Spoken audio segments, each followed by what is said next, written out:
Olá, pessoal. Dando continuidade aqui aos vídeos, né, que a gente já começou, falando sobre engenharia de grãos e mais especificamente o processo de secagem. Já iniciamos com, claro, né, falando qual que era o objetivo, né, ao longo dessa série de vídeos, por que que é necessário secar o grão, o que que é o processo de secagem, quais os principais pilares do processo de secagem.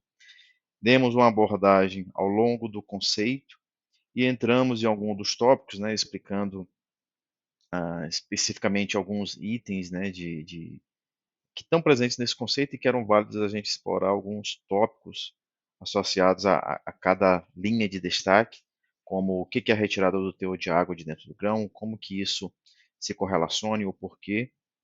Da mesma forma, falamos os meios, né, que ocorrem essa secagem, seja por meio natural, artificial, destacando as principais diferenças entre cada uma delas.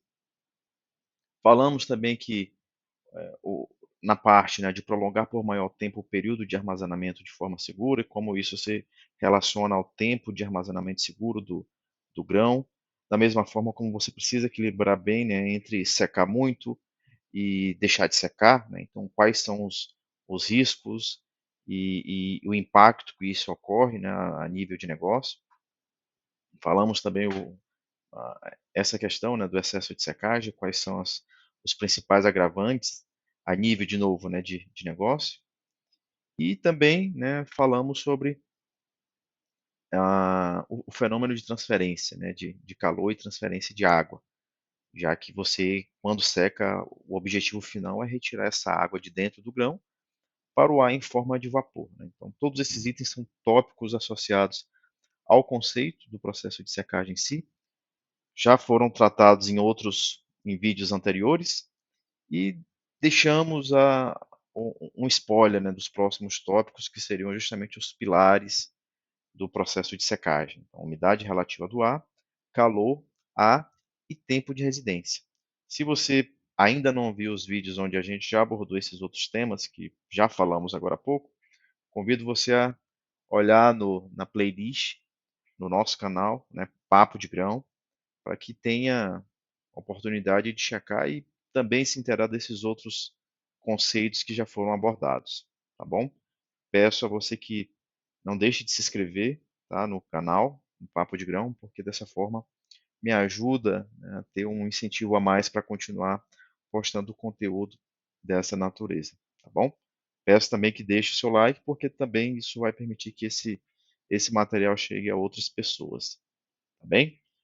Bom, então para essa próxima leva de vídeos, vamos tratar dos quatro pilares, né? São os quatro pilares que eu denomino aqui como umidade relativa do ar, calor, ar, tempo de residência. O objetivo é que a gente explore cada um deles, explicando de forma isolada, de forma independente, o conceito de cada um e logo em seguida fazendo já uma associação direta com o processo de secagem.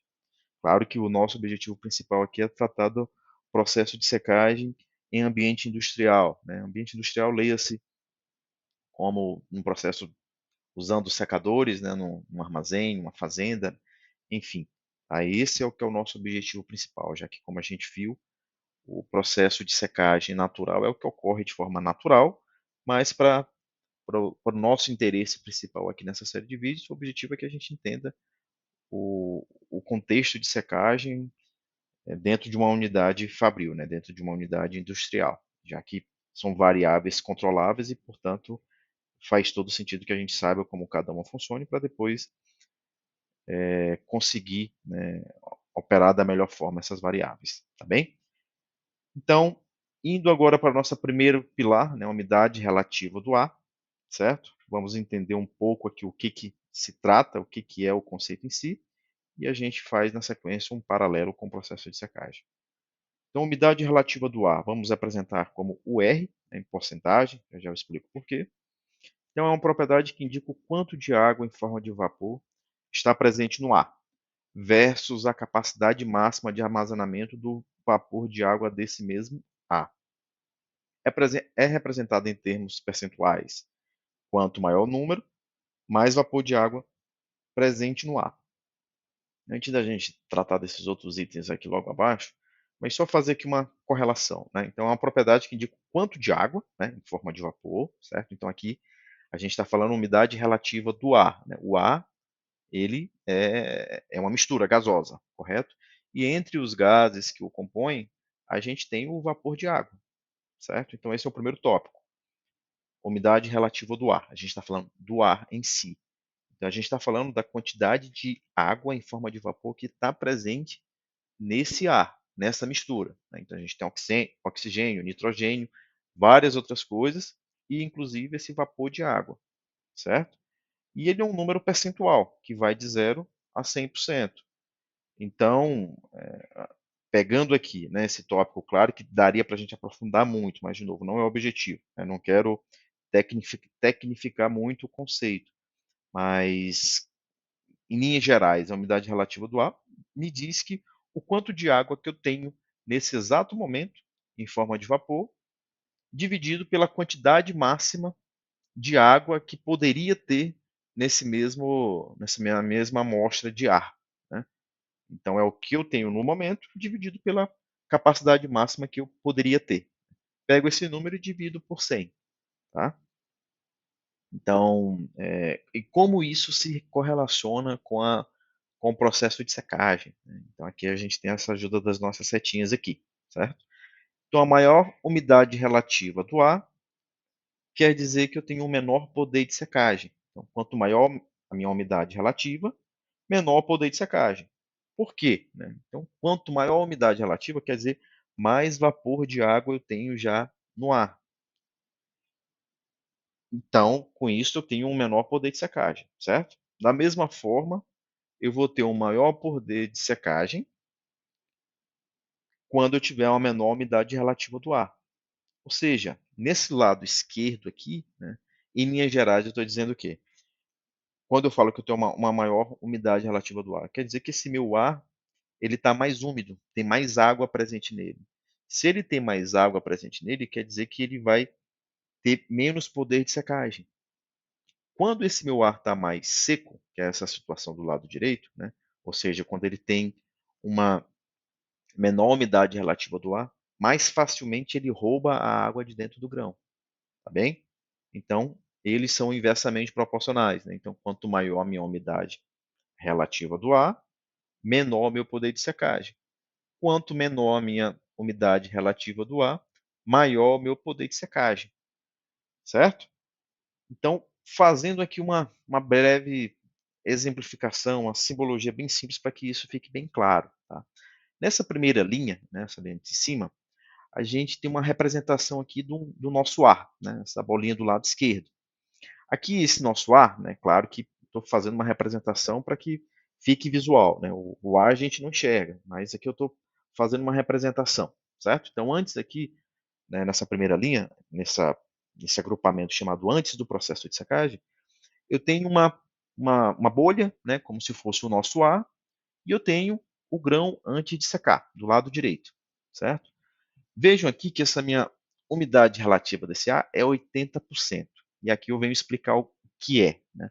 Vejam aqui que dentro desse nosso ar, a gente tem 10 bolinhas, certo? Então, essas 10 bolinhas quer dizer que para esse meu ar aqui, né, essa minha representação desse ar, ele teria uma capacidade máxima, né, essas bolinhas, elas são espaços ocupáveis pelo vapor de água, certo? Mas veja que desses 10 espaços, 8 estão sendo preenchidos. Né? Então, esse meu ar aqui, ele tem 8 espaços preenchidos dividido pelo máximo que ele poderia preencher, esse meu ar, né? Que seriam 10. Então, 8 dividido por 10, multiplico por 100, eu tenho esse meu resultado aqui de umidade relativa 80%. Tá? Claro que aqui, de novo, na forma como se calcula a umidade relativa do ar, tem toda a sua dinâmica, tem toda a sua metodologia. Né? Inclusive, a gente tem aparelhos que já medem isso de forma direta. Mas aqui é só uma forma de exemplificar e tornar mais visual. Então, quando eu falo que a minha umidade relativa do ar tem 80%, é isso aqui. Tá? Então, ele tem 10 espaços, mas 8 estão ocupados.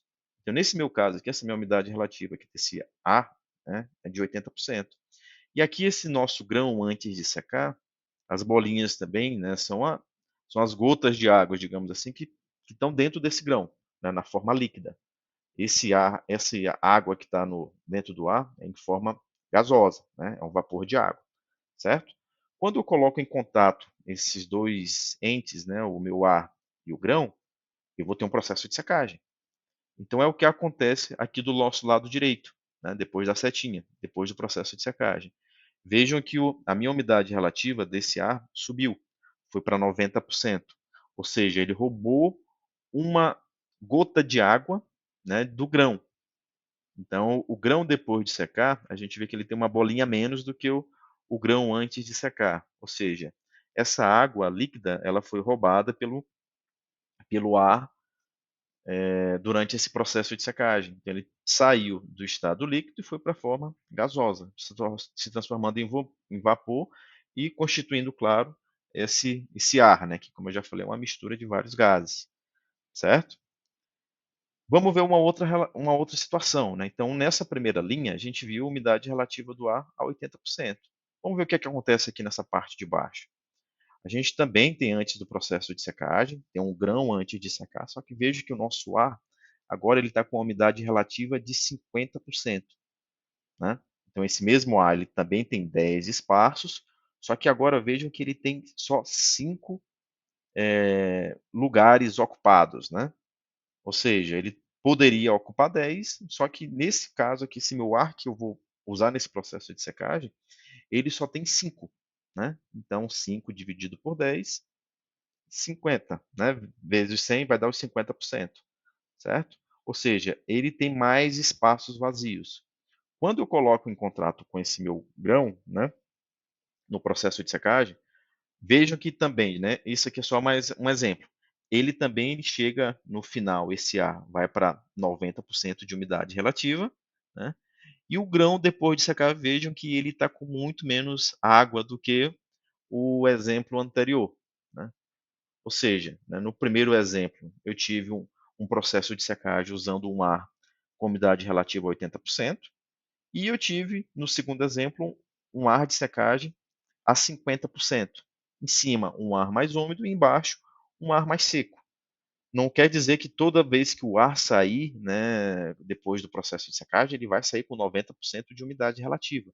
Não é isso, tá? Mas é mais, eu trouxe esses exemplos aqui para os dois casos, eles saindo a 90%, mas vejam que o ar inicial eram diferentes, né? Um a 80 e outro a 50. Então, se um saiu de 80 e foi para 90, o outro saiu de 50 e foi para 90. Então, o ar do meu processo de baixo, né, do ar mais seco, vejam que ele roubou muito mais água do grão. Né? Por quê? Porque ele tem mais espaços vazios, né? Então ele consegue acomodar com muito mais facilidade o, essa água em forma de vapor. Né? Claro que, de novo, né, ele retira a água em forma líquida de dentro do grão e transforma essa água líquida em vapor e, que, por sua vez, vai ser parte da sua constituição, certo? Então, nesses dois exemplos aqui já ficam claro, né, que quanto mais seco é o ar, né, mais fácil ele tem, né, maior facilidade que ele vai ter de roubar a água. Né? E aqui a água do grão, mas enfim, a água ambiente, a água dos rios, enfim, é uma, a água evapora com muito mais facilidade. Por quê? Porque ele tem mais espaços vazios, né? Ele consegue acomodar mais ar dentro da sua mais água, desculpem, dentro da sua constituição em forma de vapor. Tá bem?